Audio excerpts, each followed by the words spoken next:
the album that has the internet abuzz today, Cam's like, I'm not staying for this. The Life of a Showgirl by Taylor Swift released overnight. Dozens of people lined up to grab the vinyls, the CDs right at midnight. Joining us now, former Sony music exec Seth Schachner. Seth, good to see you.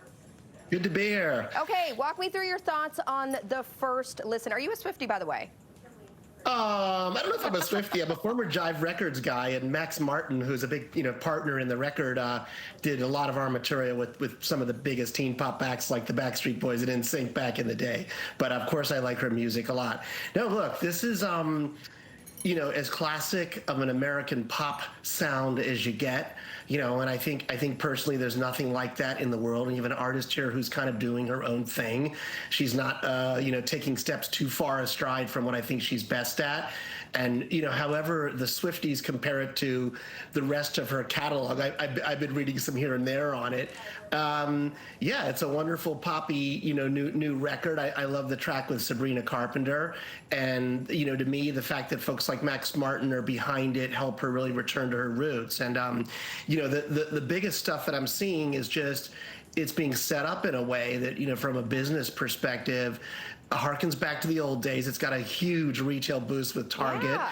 They're going to help vinyl record sales. There's going to be merch, and it's really good stuff. So it's all good. We're so used to, in the last decade or so, having the music just on our phones and having it readily at our fingertips. The lines, I don't remember those the way I lined up when I was, in the 90s for the latest Michael Jackson VHS. I grew up in D.C. and used to wait in lines for, shows at the Heck Company. So I remember those days a long, long time ago.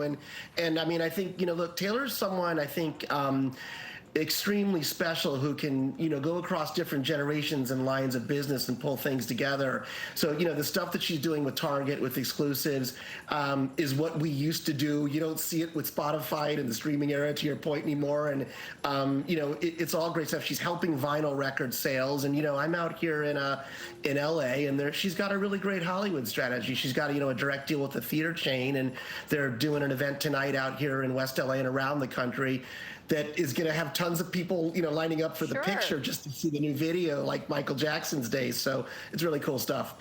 With all these points and avenues, I mean, to me, it seems like she's a marketing genius. To the haters, it feels like oversaturation. Tell me your thoughts. Look, I work with a lot of artists out here, and every one of them would love to be in her position, basically.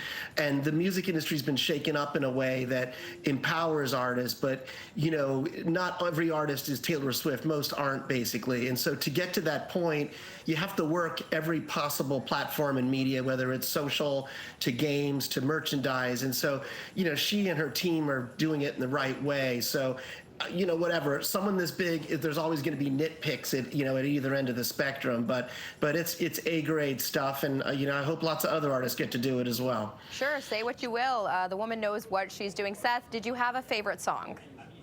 The title track to the record, I knew you were going to ask me this, with Sabrina Carpenter, did it for me. I'm probably not the best guy to talk about her, that side of her music, but I think the last track on the record's a great one. Hey, there's a bunch of bangers on it. You're the expert, Seth.